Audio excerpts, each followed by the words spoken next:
माला चौहान जी, उत्तराखंड से। महाराज जी, आपके चरणों में कोटि कोटि प्रणाम।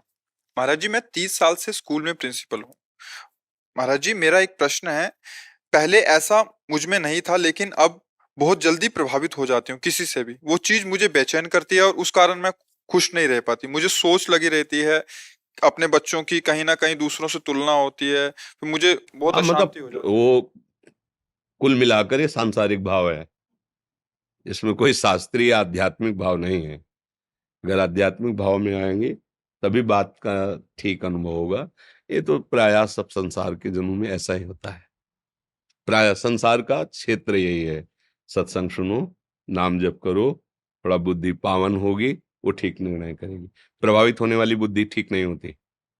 जैसा सामने दृश्य आया, जैसा सामने भाव आया, हम प्रभावित हो गए। नहीं, जित संग दोषा। देखो भगवान क्या कह रहे हैं, निर्माण मोहा जित संग दोषा, अध्यात्म नित्या विनिवृत्त कामा, द्वंद्वैर विमुक्ता सुख दुख संगई, गच्छन्त अमूढ़ा। वो अमूढ़ परम पद अव्यय पद का अधिकारी होता है। सामने आया, इससे प्रभावित होना चाहिए कि नहीं, पहले हम विचार करेंगे। ऐसे थोड़ी प्रभावित हो गए, किसी से भी प्रभावित हो गए, वो संग दोष कहा जाता है। जित संग दोष, ऐसा नहीं।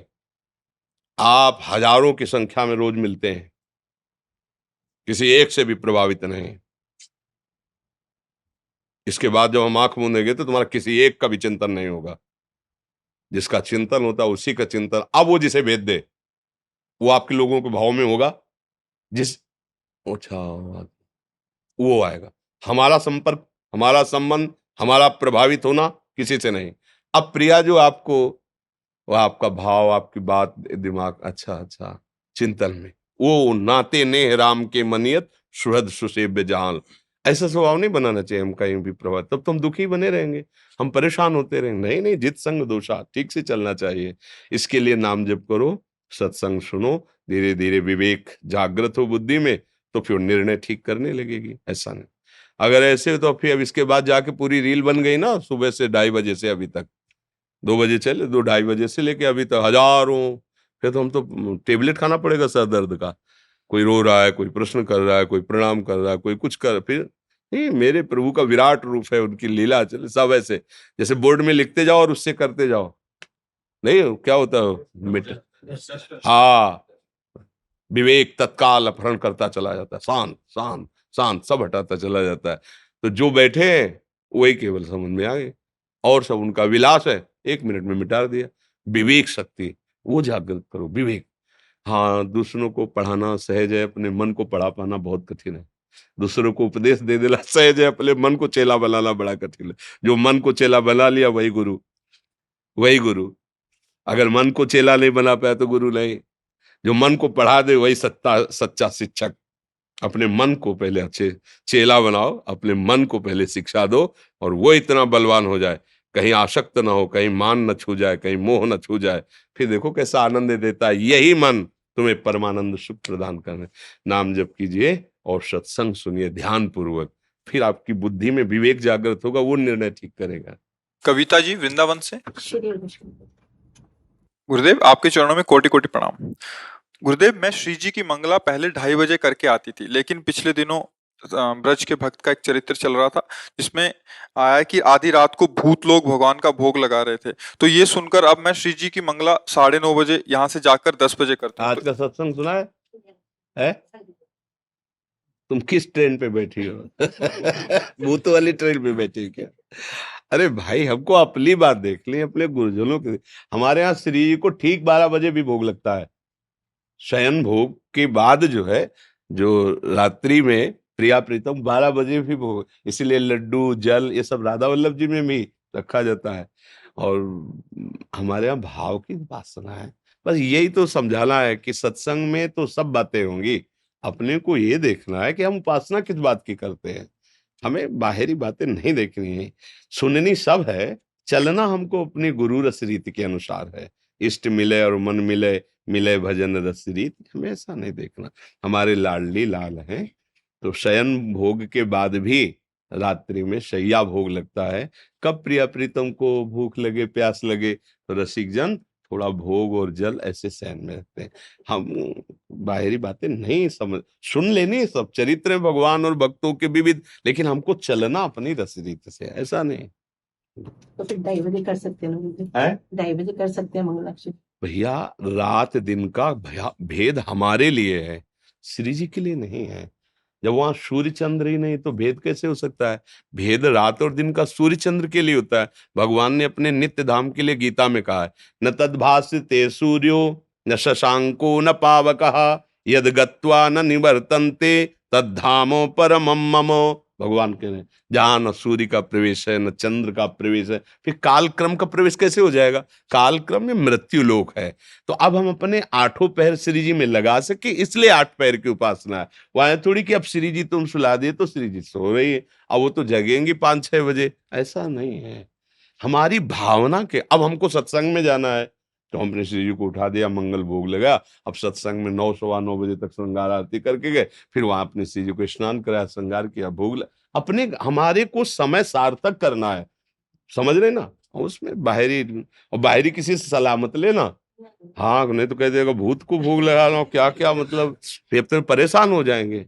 जैसे कल एक सत्संगी थे, उनके लड़का नहीं हुआ, तो सत्संग में सुना था उन्होंने कि पुत नाम का नरक मिलता है जिसके और वो बहुत परेशान कि हमको तो नरक मिलेगा। तो तुम हो कौन? प्रिया प्रीतम के शरणागत हो, तुम अपने धर्म को नहीं जानते। अब तुम गृहस्थ थोड़ी रहे, श्री जी के शरणागत जन हो गए हो, अब तुम्हारा धर्म बदल गया। जैसे सही बात, जब आप शरणागत हो गए तो आपका गोत्र और कुल नहीं रहा, आपका गोत्र और कुल प्रभु हुए। जैसे अपने लोग कहते हैं श्री हरिवंश सुगोत कुल देव जाति हरिवंश, और वैष्णव जन कहते हैं अच्युत हमारा कुल है, अच्युत गोत्र है हमारा, हम हरि के जन हो गए, सारे ऋण मुक्त हो जाते हैं। अब हम बात सुने कहीं और की और हैं चल रहे हैं कहीं और, तो हम परेशान हो जाएंगे ना। हमको ठीक बात समझनी कि मेरे मार्ग की क्या बात। अगर कहीं संशय हो तो अपने गुरुजनों से बैठ के पूछ लेना चाहिए, अपने चिंता नहीं कर। संतान न हो तो हम चिंतित ही, संतान हो तो चिंतित।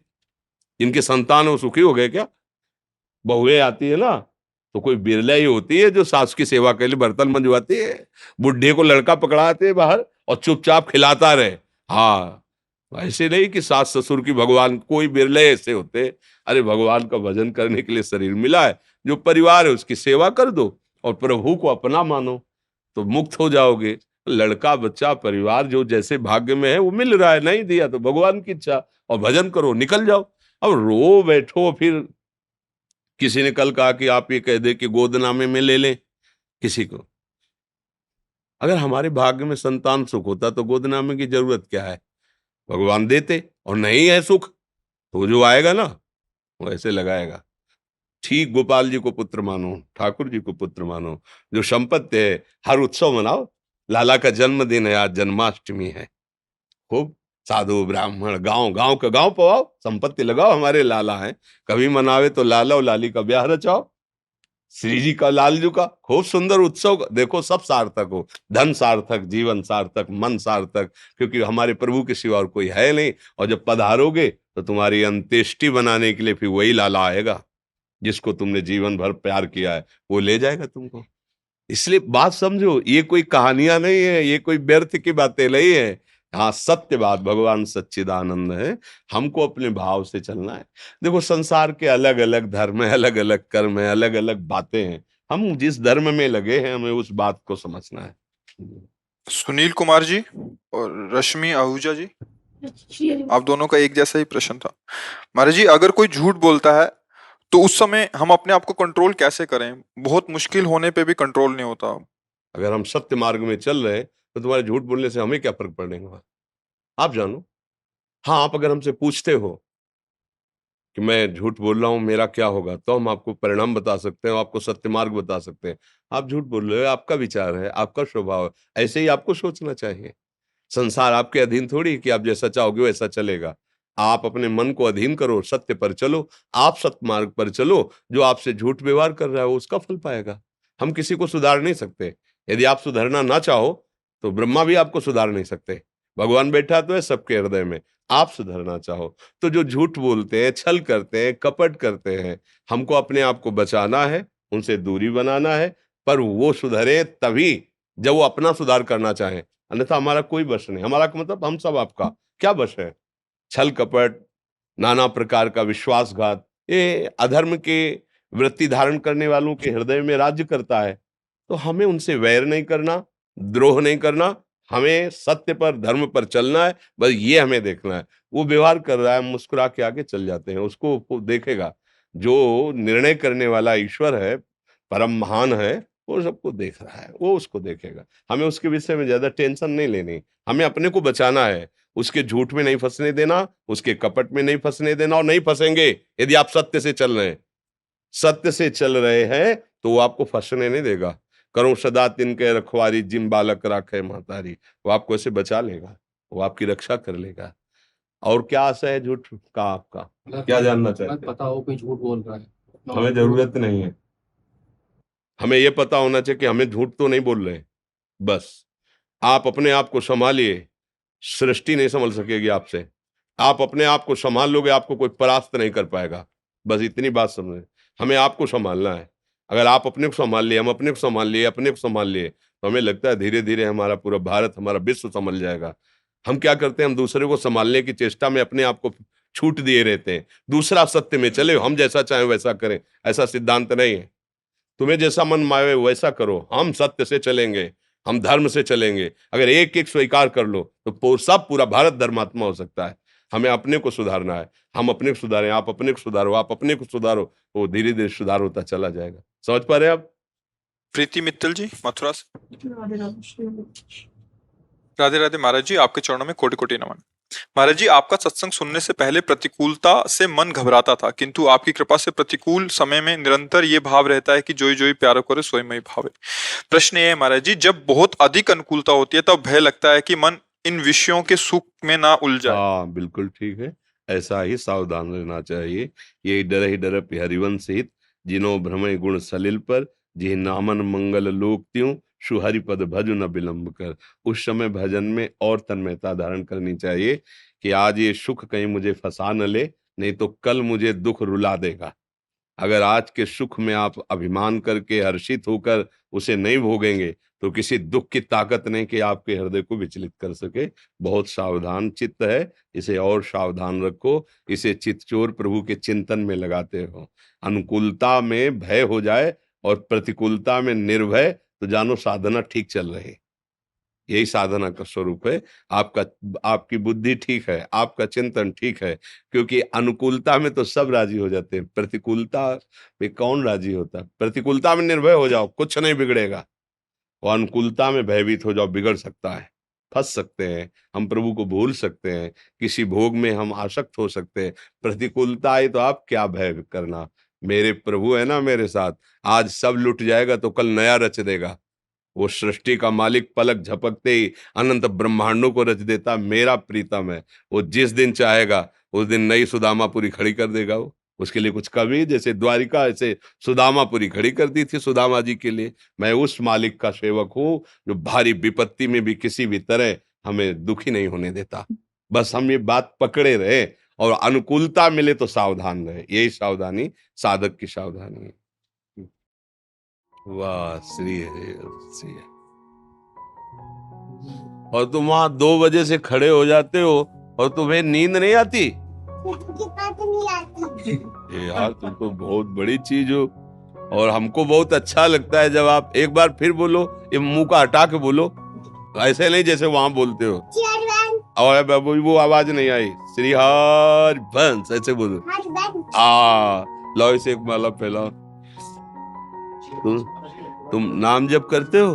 करता हूँ। यार तुम्हारी बात तो बहुत जोर की है यार, तुम कैसे भगत हो। हर बात में श्री जी की कृपा धन्य है। तो ये इसमें खुशबू तो है ले यार, प्लास्टिक के है क्या? प्लास्टिक। चलो वृंदावन के फूल लाओ, घर में अपने एक रायबेल गमले में लगाओ, उसमें जो फूल हो फिर लाना, हम श्री जी तक पहुंचाएंगे। ठीक है? इसको तो कहीं लगा दो जहाँ। तो आप बैठेंगे थोड़ी देर बैठ जाओ आप।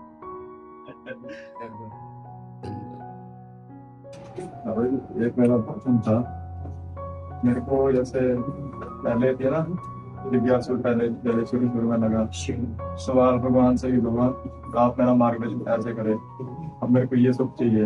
अब कोई कह भी दे ना, मेरे को भगवान से मांगने का मन नहीं करता। हाँ, ये उत्तम बात है। नहीं, वो सर्वज्ञ है ना, सर्वांतर्यामी है। तो मेरे सर भी जैसे हम तभी में देखते हैं, मेरे को भक्ति का मार्ग एक ही दिखता है। जी हाँ, तो एक ही है, एक ही है, उसमें अंतर थोड़ी है। जब एक को स्वीकार किया तो एक ही है, एक ही अनेक रूपों में भास रहा है, कोई अंतर नहीं। हाँ, और जब अपने सामने कोई दुखी रूप लेकर आता है, हम लोग कोई दुखी संतों के पास आते ही हैं, कोई तो हमारा मन से, वचन से, कर्म से जितनी चेष्टा बने उसको सुख पहुंचाए, वाणी के द्वारा, चेष्टाओं के द्वारा धैर्य बनाते हुए उसे आगे बढ़ाए। अपने लोगों का कार्य है सबको सुख देना। किसी से हमारा कोई ऐसा वाणी का व्यवहार, आचरण का व्यवहार न बने जिससे दुख हो। अब हमें परमात्मा से मांगना नहीं है कि इन सबको सुख हो, नहीं, हमें देखना है इन्हीं सब में परमात्मा बैठा हुआ है। ये बात इनको जनानी है कि अगर तुम उसको जान गए अपने स्वरूप को तो तुम दुख रहित हो जाओगे। छोटी छोटी वस्तुओं के भोगों की प्राप्ति से सुख नहीं होता, ये केवल भ्रम है। सुख तो अपने स्वरूप में होता है, क्योंकि भगवान के हम बच्चे हैं, अंश हैं, तो हम जब तक अपने प्रभु से नहीं मिलेंगे तब तक हमारा विश्राम नहीं होगा। गोस्वामी जी कह रहे हैं कि पायो परम विश्राम राम समान प्रभु नहीं कहूं। जैसे आप सब जन कहते हैं जो बोले सो निहाल, नहीं, निहाल मतलब परम सुख, परम आनंद। अब कोई बंधन नहीं, कोई शोक नहीं, बस उसी को समझाना है। अपने लोगों का कर्तव्य जो गुरु वाणी से मिला है, जो गुरुदेव ने हमें समझाया है, हम अपनी समझ इनकी समझ में डालें, इनकी समझ को पलटे। जो समझ भोगों में प्रबल होती है वो पापाचरण करती चली जाती है, फिसलते चले जाते हैं। हमारा कोई एक भाई फिसल करके ऐसे गड्ढे में गिरे जहां से निकलना मुश्किल है, तो ये ठीक नहीं है। हम कोशिश करेंगे, हम उसके आगे झुकेंगे, उस पर हाथ जोड़ेंगे, उससे नाराज होंगे, उससे दुलार करेंगे कि वो ऐसे मार्ग में ना जाए जहां दुख पहुंचता है। बस हम प्रभु से मांगेंगे नहीं, क्योंकि मेरे ही प्रभु सब रूपों में बैठे। हमें ऐसा भाव देखना है। जैसा आपने कहा, मुझे लगता है सब एक ही भक्ति है। हाँ, एक ही प्रभु है, एक ही ईश्वर है, उसी की भाव के द्वारा अलग अलग आराधना हो रही है।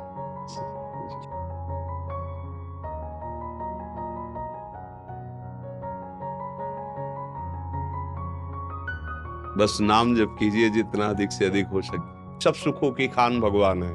यदि उनका नाम जप किया जाए, उनसे प्रार्थना की जाए, तो कोई भी दुख हमें परास्त नहीं कर सकता है। प्रभु के सिवा कोई दुख मिटाने वाला है नहीं। मुझे क्या प्रेम और मोह से कैसे है?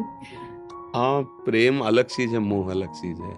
मोह देह संबंध को लेकर होता है, प्रेम भगवत भाव को लेकर होता है। यदि हम देह संबंधियों में जैसे पति पुत्र परिवार रिश्ते नाते, ये इसको मोह कहते हैं, और इन सब में भगवान विराजमान है, ये दृढ़ भाव आ जाना, इससे प्रेम प्रकट होता है। यदि हम नाम जप करें, सत्संग सुने और भगवान के चरणों की सेवा पधराएं, घर में वो सेवा करें, सच्ची मानिए ये जो हम लोग दुखों को भोग रहे हैं कहीं ना कहीं हमारे पाप कर्मों का फल है। कोई भी हो, हम हो, आप हो, कोई हो, और उन पापों को नष्ट करने के लिए भगवान वादा करते हैं, अहम तो हम सर्व पापेभ्यो मोक्षयिष्यामि मा शुचा, मैं तुम्हारे सारे पाप नष्ट कर दूंगा। तो ऐसे ठाकुर को विराजमान करके उनकी आराधना करो, उनका नाम जप करो। कभी भी कहीं ऐसा जैसे तीर्थ धाम आदि गए, कोई भूखा है कोई, तो इससे क्या हो, आपका पुण्य बनेगा और वो पुण्य आपके पापों का नाश कर देगा, तो आपको दुख नहीं प्राप्त होगा। दुख देने वाले कर्म पाप होते हैं। तो जैसे अगर हमारे पास 4 रोटी है, हम 1 रोटी किसी को ऐसे को देते हैं जो भूखा है, चुपचाप अपने झोले में बनाकर किसी कुत्ते को दे दिया, किसी जीव को दे, वो पुण्य आपको उठा देगा। हमारी बात मान लेना, ये जंतुर भर के देना है, फल फूल दे, ये सब बाहरी बातें हैं। ठोस बात यह है कि आपका कर्म इतना प्रबल हो जाए जो आपके पुराने कर्म को नाश करके आगे बढ़ा दे। आपको नाम जप करो, दूसरों का हित करो, इसमें आपका परम मंगल हो जाएगा। और चिंता तो करो मती, संसार में जब भगवान अवतरित हुए तो दुख सुख आया कि नहीं? आप देखो, वनवास हुआ, कैसे कैसे कष्ट हुए, तो इसमें टूटना नहीं। अगर टूट गए तो फिर हार जाओगे, टूटना नहीं, धैर्यवान बनते रहो, तो फिर हम आगे बढ़ जाएंगे। आज दुख की समस्या है, कल सुख आ जाएगा। जैसे दिन है तो रात्रि आई, रात्रि है तो दिन, एक क्रम चलता रहता है। इतने धैर्यवान बनो कि आप घबरा न जाओ, आप परेशान न हो जाओ। दुख में हूँ और मुझे ये पता नहीं चल पा रहा मतलब मैंने ऐसा क्या किया है कि देखो, एक जन्म के तुम थोड़ी हो, शरीर तो बदलते रहते हो, लेकिन कई जन्मों से हमारा शरीर बार बार बनता रहा, छूटता रहा है, हमारे ऐसे कर्म होते रहे, दुख कुछ नहीं है। अगर अभी आप प्रसन्न हो, आपकी किडनी फेल है, हमारी किडनी फेल है, अभी 2 घंटे बाद डायलिसिस में जाएंगे, इस समय वर्तमान में शरीर भीषण दर्द में है, तो महसूस हो रहा है, हम दुखी नहीं है यार, मरना है, एक दिन मरना है, किसी से कोई आकांक्षा नहीं, जीना सीखो। क्यों इतने तुम टूट रहे हो, क्यों इतने घबरा रहे हो? जिसको मरना है मरेगा, सत्य नित्य समय है, जिसको नहीं मरना उसे कोई नहीं मार सकता। 5 साल का लड़का है हमारा भी। भाई मेरी बात, इसी बात को हम समझा रहे तुम्हें। अगर वो 5 वर्ष के लिए आया, 10 वर्ष के लिए आया है, आप खोपड़ी के बल खड़े होकर जाओ, फिर नहीं रोक सकते, क्योंकि मृत्यु लोग राइट टाइम के लिए आया है, और नहीं जाना है तो दुनिया को रोग आ जाए फिर भी नहीं जाएगा। थोड़ा सत्य को समझो, थोड़ा सत्य को समझो, इतना टूटो मत। अगर यही हम कह रहे थे कि टूटोगे तो परेशान हो जाओगे, मत टूटो यार। आप समझो, भगवान राम जिनके पिता है, राम जी वनवास को जा रहे हैं और वो राम राम कह के प्राण त्याग रहे हैं। आप समझो, पहले ये जिस लोक में तुम आए हो इसका नाम है मृत्यु लोक, जान रहे हो ना? जो जितने समय के लिए आए उतने समय के लिए आए। आप अपना बच्चा मान कर क्लेशित हो रहे हो, वो बच्चा तुम्हारा नहीं है, तुम नहीं जानते उस बच्चे को कौन जीव कौन से कर्म से कितने समय के लिए यहाँ आया है। इसलिए थोड़ा तो सिद्धांत समझोगे तो धैर्यवान बन जाओगे। इसलिए सत्संग सुनो, नाम जप करो, चिंता मत करो। हम कह रहे हैं चिंता मत करो, डॉक्टर कह देता चिंता मत करो तो आप दवाई लेकर के थोड़ा विश्वास कर, और संत कह रहे चिंता मत करो तो आप परेशान हो रहे हैं। ठीक है ना?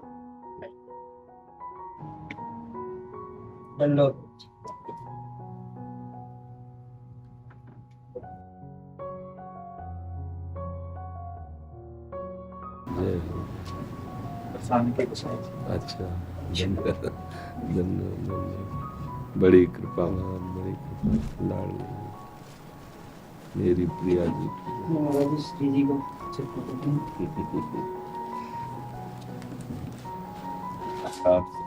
प्रिया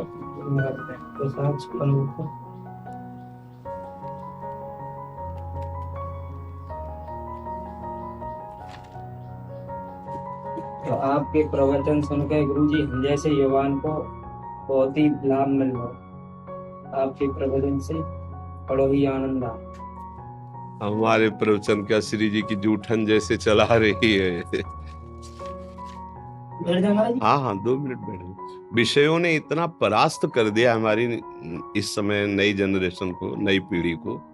नशा, व्यभिचार, भोग, गर्लफ्रेंड, बॉयफ्रेंड, ये सब ऐसी गंदी बातें, मोबाइल गंदा से, कि वे समझ ही नहीं पा रहे कि मैं इतने गर्त में गिरता जा रहा हूं जिससे हमारा जीवन ही नर्क बन जाएगा।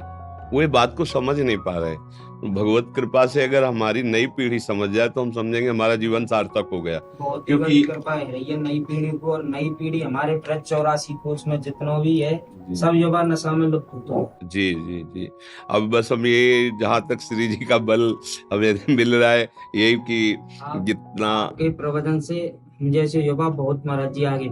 हाँ, अब जैसे हम सुबह आते हैं ना, मतलब 1000 लगभग लोग खड़े थे इधर से, और उसमें 10-20 वृद्ध होंगे जो होंगे। महाराज जी आप संत ही हमारे ब्रजमंडल की महान विभूति। ये ब्रजरज की कृपा, ब्रजवासियों के अन्न का प्रभाव। हमारे बाबा कहते जैसे मथुरादास भक्तमाली जी हैं, गोरे दाऊ जी वाले हैं, और आपके माधव दास बाबा मुखराई वाले हैं, उन सब ने ऐसी कृपा करी, हमारे घर से मधुकरी करी है महाराज। सेवा करने का मौका मिले, सुबह शाम मधुकरी महाराज जी, संत को जाके घर पे चरण पड़ जाए, वह को सो तो आनंद ही नहीं। यहाँ के संतों के सौभाग्य कि आपके घर की रोटी मिल जाए और वो खा के और भजन करे, ये आप ब्रजवासियों की कृपा। जी आप लोगों के प्रवचन से और बातें हमको थोड़ा ज्ञान मिल। धन्यवाद, धन्यवाद, धन्यवाद। जय हो करुणा में, जय जय।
आप हमारी श्री जी की सखी हैं।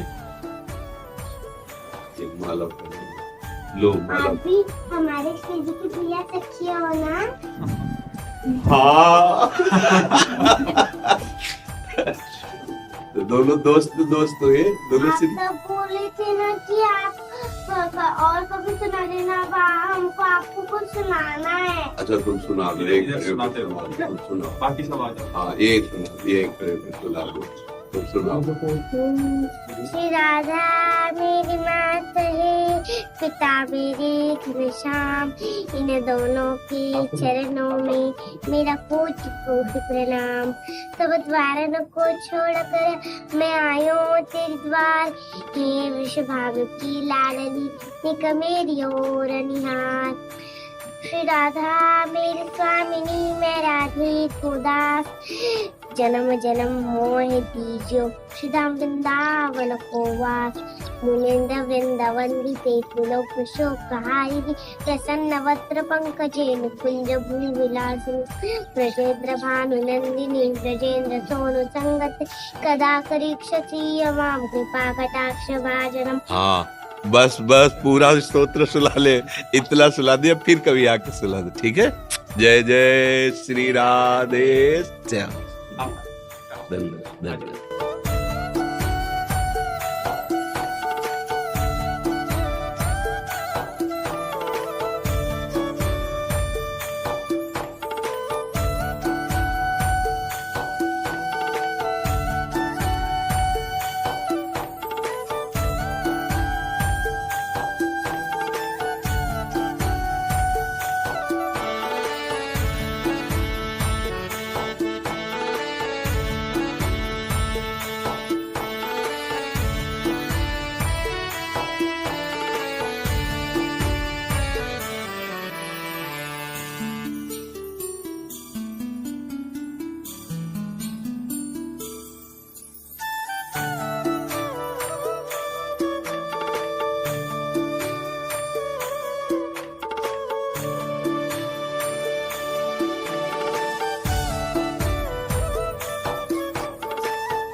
आप क्या लीला कर क्या है प्रभु?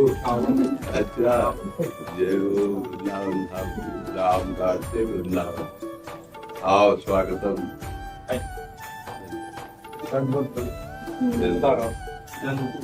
वाह गंगा जल, स्वागत कर लो और इनको श्री जी की चुनरी उड़ाओ।